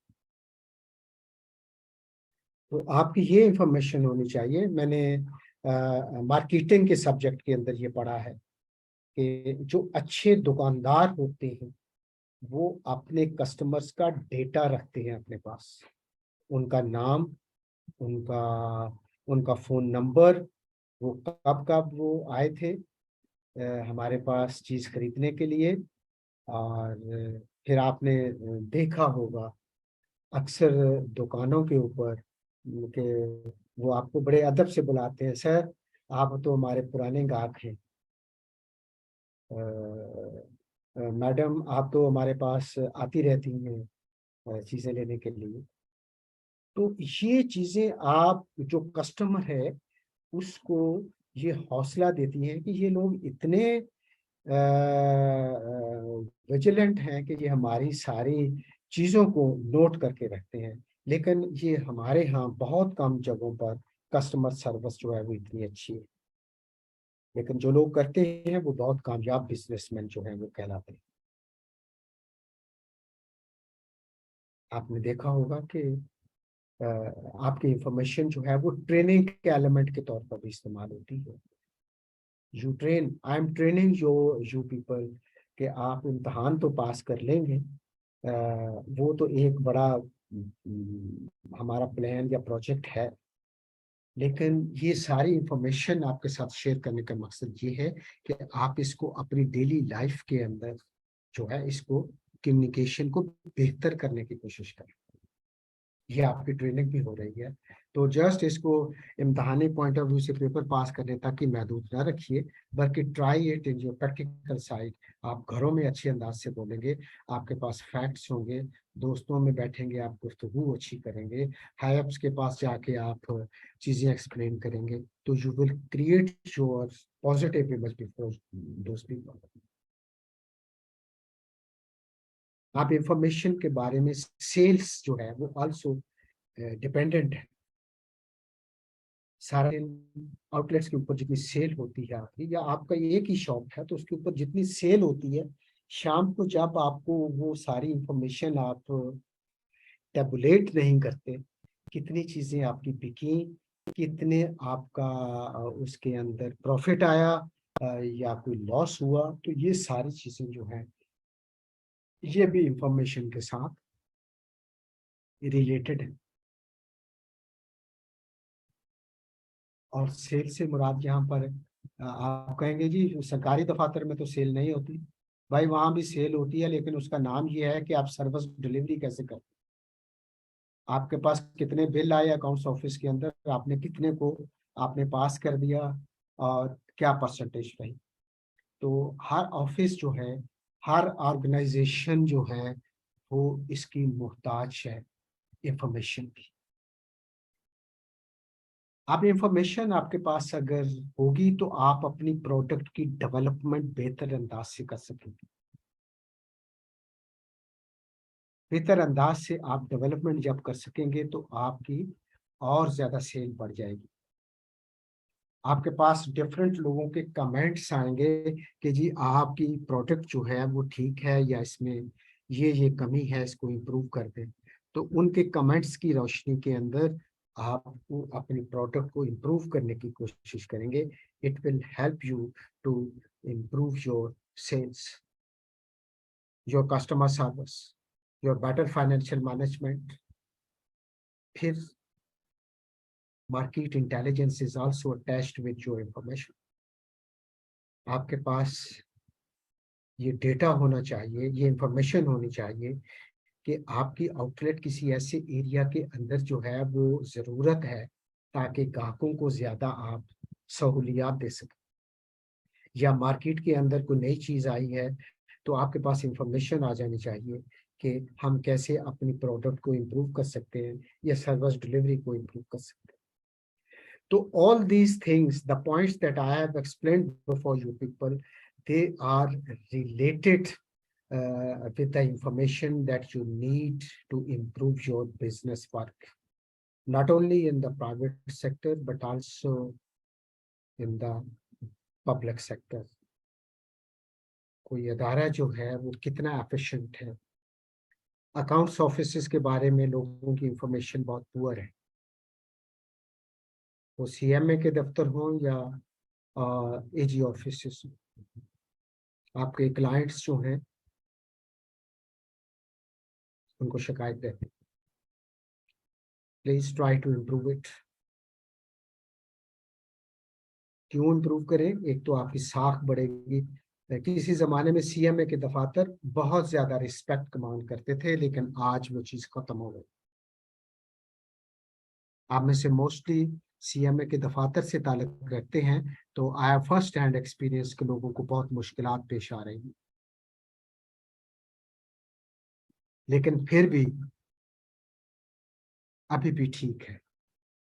तो आपका बिजनेस जो है, आपका जो काम है वो इम्प्रूवमेंट चाहता है, और इम्प्रूवमेंट हर लहजा होनी चाहिए। तो this was all about role of information in the business. तो नेक्स्ट हमारी जो स्लाइड है वो है कि इंफॉर्मेशन के अगराज़ो मकासद क्या है।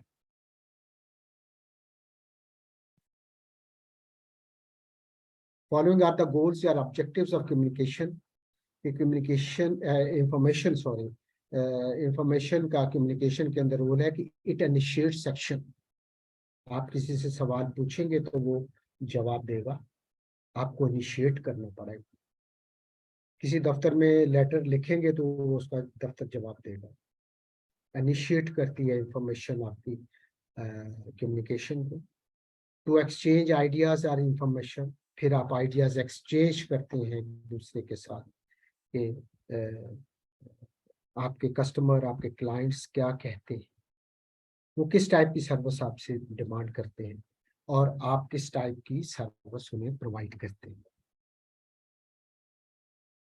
टू मेक रिलेशनशिप, कम्युनिकेशन जो है उसके अगराज व मकासद के अंदर ये है कि इट मेक्स ए रिलेशनशिप। जितने अच्छे तरीके से आप लोगों से गुफ्तगू करेंगे, जितने अच्छे अंदाज से आप सरकारी दफ्तरों में हैं तो लोगों को अकोमोडेट करेंगे, अपनी अपने चाय पीने के टाइम को कम करके, अखबार पढ़ने के टाइम को कम करके आप कस्टमर्स या अपने क्लाइंट्स को अटेंड करेंगे, तो आपके रिलेशनशिप उतने ही ज्यादा मजबूत होंगे और डेवलप करेंगे। तो ये इंफॉर्मेशन जो है ये कम्युनिकेशन को फैसिलिटेट करती है और आपको बहुत से गुड रिजल्ट्स जो हैं वो देती है। इम्पोर्टेंस ऑफ इफेक्टिव कम्युनिकेशन के अंदर, communication plays a very significant role in our lives. No organization can succeed. ये ऑर्गेनाइजेशन के भाई ये कंप्यूटर हमारा एस कबूल नहीं करता, इसलिए मुझे बार बार जेड लिखना पड़ता है। तो दैट्स वाई कि ये यहाँ पर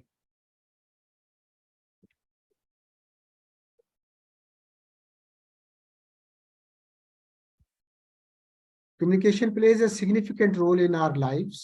No organization can succeed or progress या build up reputation and win friends and customers without effective communication skills. आपके पास अच्छी communication skills अगर नहीं है तो आपका बिजनेस इफेक्ट हो सकता है, आपकी रेपुटेशन इफेक्ट हो सकती है, आपके फ्रेंड्स में कमी आ सकती है, आपके कस्टमर्स में कमी आ सकती है।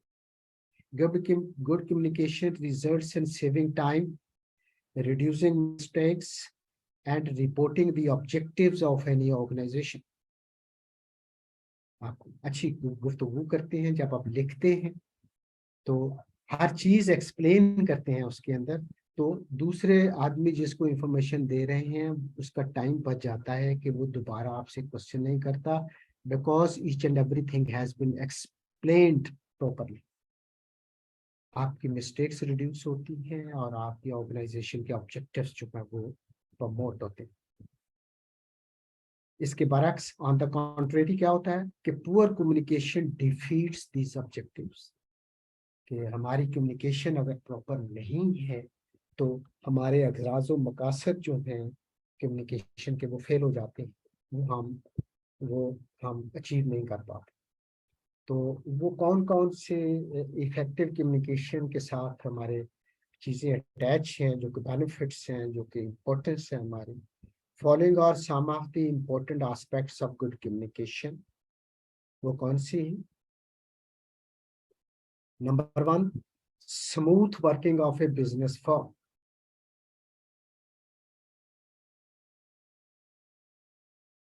इफेक्टिव कम्युनिकेशन जो है वो आपकी हेल्प आउट करती है कि आपका बिजनेस जो है वो स्मूथली रन हो। Effective communication is necessary for the successful and smooth working of a business firm. A manager properly links up various elements to achieve his targets. Business की कामयाबी के लिए आपकी effective communication होना जरूरी है। Number 2, it helps the management. Effective communication helps in planning different programs and controlling the activities of individuals and departments.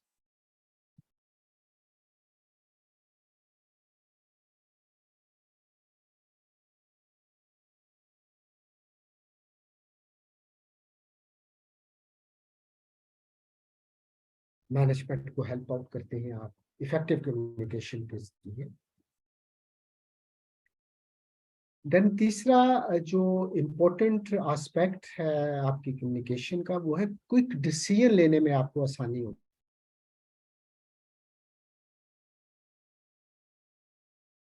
आपके पास पूरी इंफॉर्मेशन है तो आप फौरी तौर पर आप उसको अपना डिसीजन लेने में कामयाब हो जाते हैं।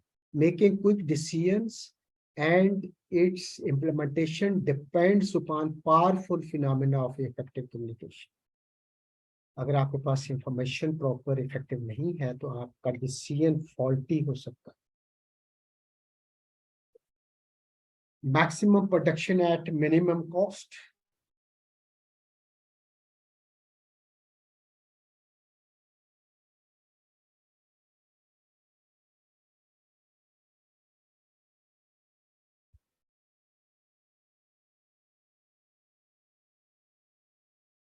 आप मिनिमम कॉस्ट के साथ मैक्सिमम प्रोडक्शन ले सकते हैं बिकॉज आपके पास इंफॉर्मेशन है कि आपने एक किस अच्छे तरीके से आपने अपना काम जो है वो निपटाना है, कैसे प्रोडक्शन को इम्प्रूव करना है। Every organization wants to get maximum output at the minimum cost. It requires an effective internal communication system. Number 5, it builds human relations. Communication is a two-way traffic which helps to promote cooperation and understanding between the partners of an organization. Thus, it helps in building good human relations. आपको जितना मलका हासिल होगा, जितनी expertise आपके पास अच्छी होंगी बेहतर गुफ्तगू करने की या बेहतर रिटन कम्युनिकेशन करने की, आप अच्छे रिलेशंस डेवलप करने में कामयाब हो जाएंगे। जब हम गुफ्तगू करते हैं तो हम एक दूसरे की हमारा गुफ्तगू का अगर तरीका अच्छा होगा तो हमारा सुनने वाला जो है वो हमारी इज्जत करेगा, हमारी बात को गौर से सुने। अगर गुफ्तगू करने का तरीका अच्छा नहीं होगा तो दूसरी पार्टी सुनने वाली जो है वो शायद उसे इतना पसंद ना आए।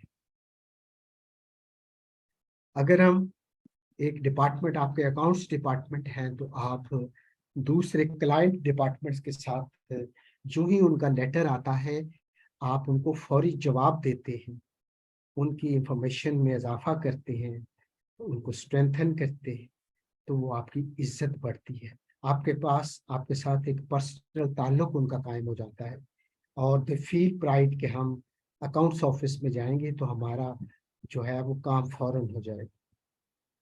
फिर आप जब उनके पास जाएंगे तो वो भी आपको इज्जत के साथ पेश आएंगे और इस तरीके से आपकी ह्यूमन रिलेशंस की बिल्डिंग अप जो है वो इफेक्टिव कम्युनिकेशन के जरिए पॉसिबल होती है। 6th पॉइंट जो है इसका, life blood of an organization. आपके जो दफातर हैं ये, इनके लिए अच्छी कम्युनिकेशन जो है वो लाइफ ब्लड है।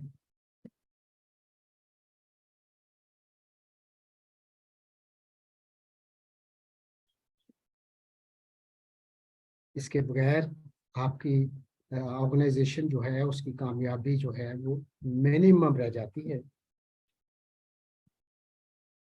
तो प्लीज नोट इट हियर कि ये चीज आपकी जिंदगी के अंदर भी रोल प्ले करती है कि आप कितने अच्छे अंदाज के साथ गुफ्तगू करते हैं। और देखें, जब हम गुफ्तगू करते हैं वो ओरल कम्युनिकेशन होती है, लेकिन उसके अंदर whenever you are talking to someone तो रिस्पेक्ट का एलिमेंट जो है वो आप हाथ से ना छोड़िए। Give due respect to your clients, your customers, your friends, your relatives, and your family members. आपकी इज्जत में इजाफा हो। तो इफेक्टिव कम्युनिकेशन जो है वो हर बंदे के लिए, हर ऑर्गेनाइजेशन के लिए, अदारे के लिए भी लाइफ ब्लड होती है। उसके साथ आपकी जिंदगी की सक्सेस और फेलियर अटैच होती है। External parties and effective communications. 7वां नंबर है communication is essential not only for internal management of the organization but it also helps contracting with the outside world. आप अपने दफातर के अंदर ही सिर्फ ये है कम्युनिकेट नहीं करते, लेकिन बाहर की दुनिया के साथ भी आप कम्युनिकेट, बाहर से दुनिया से मुराद दूसरे डिपार्टमेंट से. Such contacts increase the goodwill of the firm, the office. External parties can be attracted by effective business communication. आप एक्सटर्नल पार्टीज, दूसरे महकमे जो आपके साथ डीलिंग में अटैच है, वहाँ आपकी जो है इफेक्टिव कम्युनिकेशन, गुड रिलेशनिंग पैदा करती है. Develop skill and experience. It is through business communication that workers of an organization share their knowledge and skill about business and related matters. Thus, they enrich their knowledge about business skills.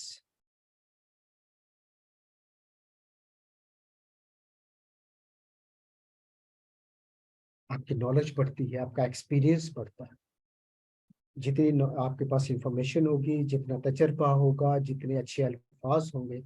आपने देखा होगा कि जब कोई आपका दोस्त जो है वो रंजीदा होता है तो आपके तसल्ली वाले अल्फाज जो है उसको डारस देते हैं, उसका हौसला बढ़ाते हैं. अल्फाज के अंदर एक जादू होता है जो कि आपकी स्किल को, एक्सपीरियंस को बढ़ाता है. तो please try to have an effective communication skills in yourself. Number 9, effective communication helps in dispute settlement. In a business concern, various types of disputes take place between the workers and the management. They can be solved with proper communication. आपने देखा होगा कि work place के ऊपर आपके झगड़े भी पैदा होते हैं, लेकिन अच्छे अल्फाज से, अच्छी गुफ्तगू से आप उनकी डिस्प्यूट्स की सेटलमेंट कर सकते हैं. तो मेरा ख्याल है कि इतने ही इम्पोर्टेंट पॉइंट्स जो हैं वो अच्छी कम्युनिकेशन के लिए आपके लिए काफ़ी हैं. तो आई एक्सपेक्ट कि आज के बाद आप अपनी ज़ात में भी चेंज लाएंगे. देखिए, एक इंडिविजुअल का बहुत से लोगों से वास्ता होता है, अपने दोस्तों से होता है, कुलीग से होता है, सीनियर ऑफिसर्स, जूनियर कुलीग के साथ होता है, आपका मोहल्ले में लोगों के साथ रब्ता होता है, घर में फैमिली मेंबर्स के साथ होता है, आपका इंटरेक्शन जो है वो रिश्तेदारों के साथ होता है, आपका अजनबी लोगों के साथ. आपकी इफेक्टिव कम्युनिकेशन होगी तो आप एक कामयाब इंसान ठहरेंगे, और अगर नहीं होगी तो फिर रिजल्ट्स के जिम्मेदार हम खुद होंगे. आज का दूसरा पार्ट जो है लेक्चर का वो डीओ लेटर है. डेमी, डीओ से मुराद demi official. Demi official letters used in the following circumstances in correspondence passed between the government officers for communicating of information or opinion without the formality of the prescribed procedure. अब हमारे जो दफातर हैं जहां हम do letter लिखते हैं, पहले हम लेटर लिखते हैं. लेटर जो है वो इफेक्टिव जब नहीं रहता तो फिर हम डीओ लेटर की तरफ आते हैं. डीओ लेटर में इनफॉर्मल वे इस्तेमाल होता है. मसलन एक ऑफिसर जो है वो दूसरे ऑफिसर को, दूसरे महकमे के ऑफिसर को जाती सतह के ऊपर खत लिखता है कि जनाब एक इशू आपके पास पेंडिंग है हमारा, तो आप उसके ऊपर, उसका जवाब हमें नहीं मिला तो मेहरबानी करें आप उसको जरा एक्सपीडाइट करें. तो एक ऑफिसर का दूसरे महकमे के ऑफिसर को पर्सनल लेवल के ऊपर खत लिखना, वो जो है वो डीओ लेटर की एक कैरेक्टरिस्टिक है. ये कब होता है? When it is desired that a particular matter should receive the personal attention of the officer to whom the letter is addressed. मैंने पहले अर्ज किया पहले पॉइंट के अंदर कि आप उसकी पर्सनल अटेंशन सीख कर रहे हो, क्योंकि लेटर बाय नेम उसको जाता है, बाय डेजिग्नेशन नहीं जाता. तीसरा point, when it is intended to bring to the personal notice of an officer a case on which action has been delayed and official reminders have failed to get a suitable reply. ये सूरत में लिखा जाता है जब आपके letter fail हो जाए और आपके रिमाइंडर्स भी फेल हो जाएं, तो फिर आप उस अफसर, उस दफ्तर की तरफ आपका ऑफिसर इंचार्ज जो है वो लेटर लिखता है, तो वो पर्सनल लेवल पर लिखेगा, तो आपका काम जो है एक्सपेडाइट हो जाएगा दफ्तर का। चौथा पॉइंट इसमें है, there are also other occasions for writing demi official letters. It so happens that a senior officer of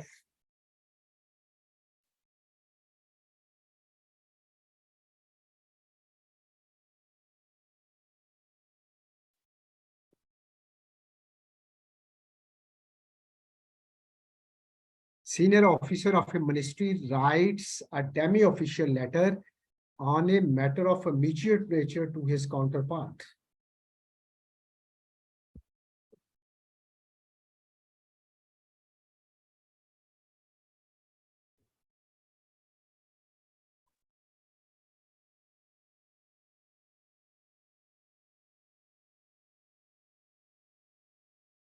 एक मिनिस्ट्री का एक ऑफिसर जो है वो दूसरी मिनिस्ट्री के ऑफिसर्स को, अपने काउंटर पार्ट को एक लेटर जो है, इससे टाइम सेविंग आपकी जो है वो हो जाती है।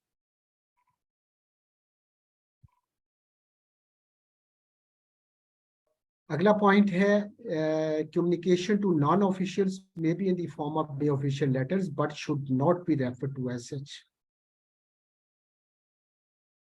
नॉन ऑफिशियल्स के दरमियान ये नहीं होता। मसलन एक ऑडिटर जो है दूसरे ऑडिटर को डीओ लेटर नहीं लिख सकता, ये ऑफिसर लेवल के ऊपर कम्युनिकेशन होती है। Demi official letter is addressed personally or to an officer by name. मैंने बताया आपको पहले भी कि ये बाय नेम लेटर लिखा जाता है। Such a letter is not opened by anybody else except the officer concerned. This type of letter is undoubtedly different from a purely official letter, such as a letter is not couched in official language and phraseology. और ये थोड़ा सा personal level के ऊपर होता है, तो दफ्तरी जबान से हट के लिखा जाता है कि जैसे आपके पर्सनल मरासम अगले बंदे के साथ होते हैं। There are few deviations from the accepted path in respect of wording such a letter, depending upon the personal terms existing between the sender and the addressee. Agla point, a demi-official letter is written in the first person, singular, in a personal and friendly tone. It starts with the salutation, my dear or dear.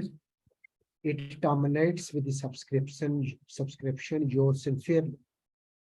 The officer signs it without mentioning his designation. The name, designation, and telephone number of the officer is contained on the left and top corner of the letter. Agla point, the principal purpose of writing a DO letter is to ensure expeditious action and in process to eliminate delay in the purpose of a case.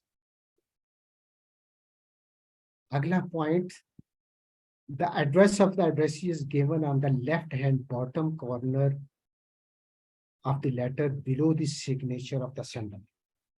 This was the explanation about the DO letter.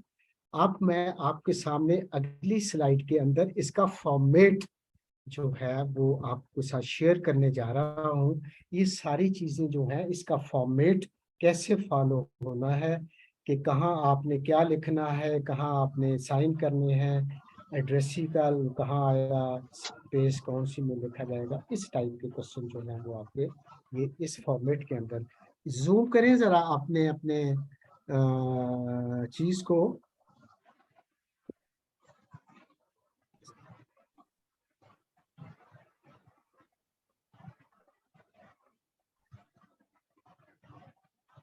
ये देखिएगा कि do letter का specimen मैंने लिया है। Please, letter head के ऊपर normally do letter जाते हैं, ये लेटर हेड सिर्फ ऑफिसर्स के पास ही होते हैं। उसके ऊपर लिखा जाता है डीओ नंबर, जो भी नंबर होगा दफ्तर का, government of the Punjab, name of the department wing, या फिर डेट, और लाहौर जो भी डेट होगी वो लिखी जाएगी।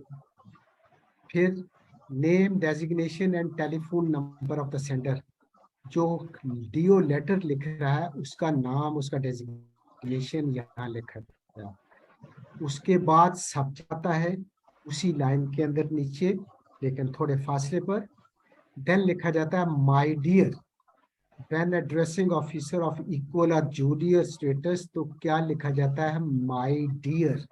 माय डियर शाह साहब, माय डियर चौधरी साहब, माय डियर जो भी उनको है वो आप लिख देंगे। और उसके बाद अगर आपने जो है सीनियर स्टेटस को लिखेंगे तो डियर मिस्टर का आएगा, डियर मिस्टर शाह साहब, या डियर मिस्टर चौधरी साहब, या डियर मिस्टर फलाना साहब, जो भी है वो आप देंगे। ये गवर्नमेंट ऑफ पंजाब का फॉर्मेट है डीओ लेटर लिखने का। उसके नीचे फिर आप लिखेंगे, अच्छा ये दोनों एक ही टाइप का नहीं होंगे, ये दो चीजें डिफरेंट यहाँ इकट्ठी कर दी गई हैं। माय डियर इक्वल रैंक के या जूनियर स्टेटस के लिए आप लिखेंगे, और डियर मिस्टर जो है सीनियर ऑफिसर होगा तो फिर लिखेंगे। तो देन फिर नीचे आप लिखेंगे I am directed to, bracket के अंदर, when pertaining to the issue under direction from the government, जो भी इशू है वो आप उसको बयान करेंगे। पहला पैराग्राफ के अंदर जी हमने बहुत से लेटर लिखे, हमने ये भी किया, हमने वो भी किया, लेकिन हमें कोई जवाब नहीं। तो इस टाइप की फिर आप सारी टेक्स्ट उसके अंदर बयान कर देंगे, और एंड करके आप लिखेंगे योर सिंसियरली, कॉमा लगाएंगे, फिर सिग्नेचर करेंगे, और ब्रैकेट के अंदर नेम एंड ब्लॉक लेटर लिखेंगे।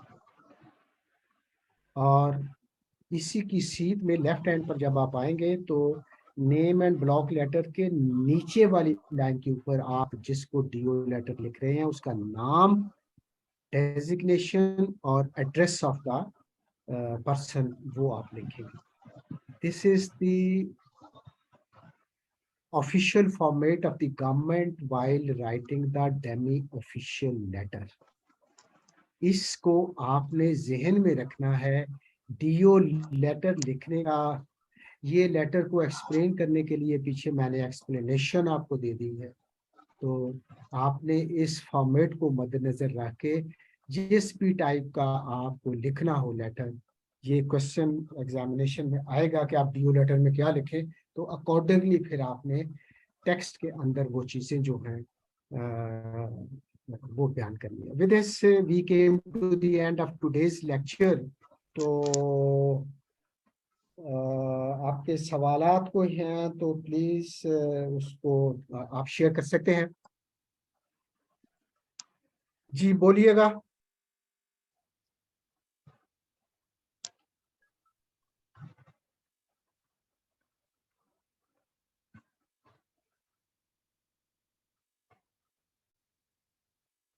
जी आपने माइक ओपन कर लें और क्वेश्चन आंसर सेशन में पार्टिसिपेट करें।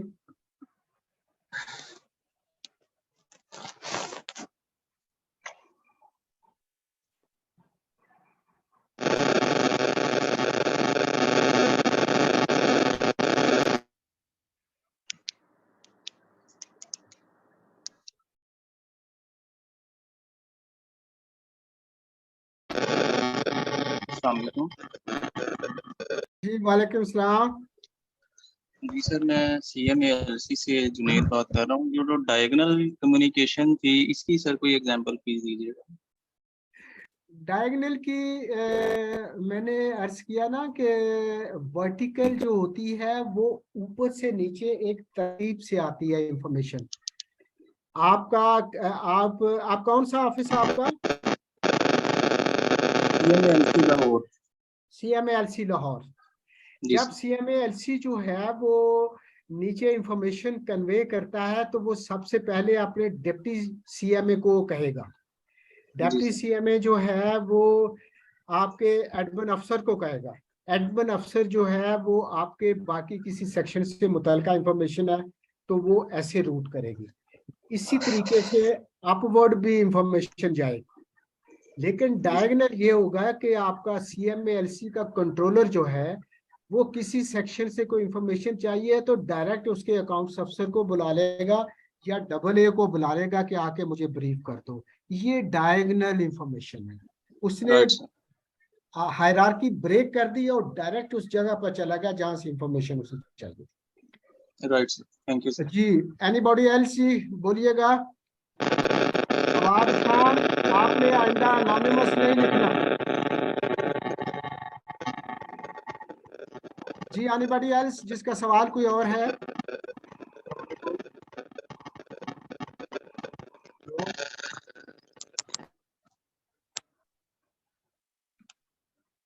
जी बोलिएगा प्लीज।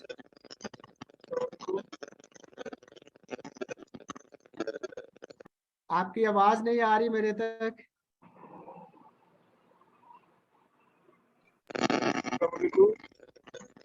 जी जी, हेलो, जी जी बोलिए।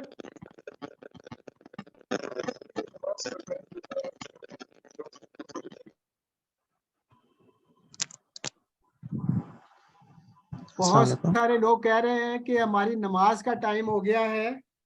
ओके, मैंने भी नमाज पढ़नी है। आप एंड करते हैं हम यहाँ, और कोई आपका सवाल रह गया है तो नेक्स्ट लेक्चर जो कि ट्यूसडे वाले दिन होगा इंशाल्लाह उसमें हम एड्रेस कर लेंगे। मैं जी जी sir, this is Majid from Rawalpindi CMARC। Sir मेरा क्वेश्चन ये है कि जो आप नोट्स शेयर करते हैं उसको ईमेल पे शेयर करेंगे, कहाँ शेयर करेंगे आप?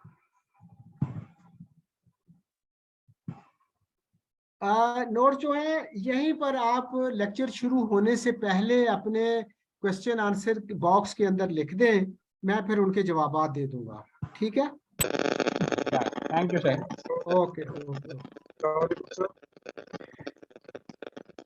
जी, thank you very much. I am closing today's lecture. नमाज का वक्त है, आप भी नमाज अदा कर लें। और परसों आपका ट्यूसडे को फिर मेरे साथ लेक्चर है। इस लेक्चर पर कोई क्वेश्चन होंगे तो वो मैं अटेंड करूंगा, और उस वक्त तक आपको ये नोट्स भी मैं शेयर कर चुका हूँ। ठीक हो गया? Thank you very much.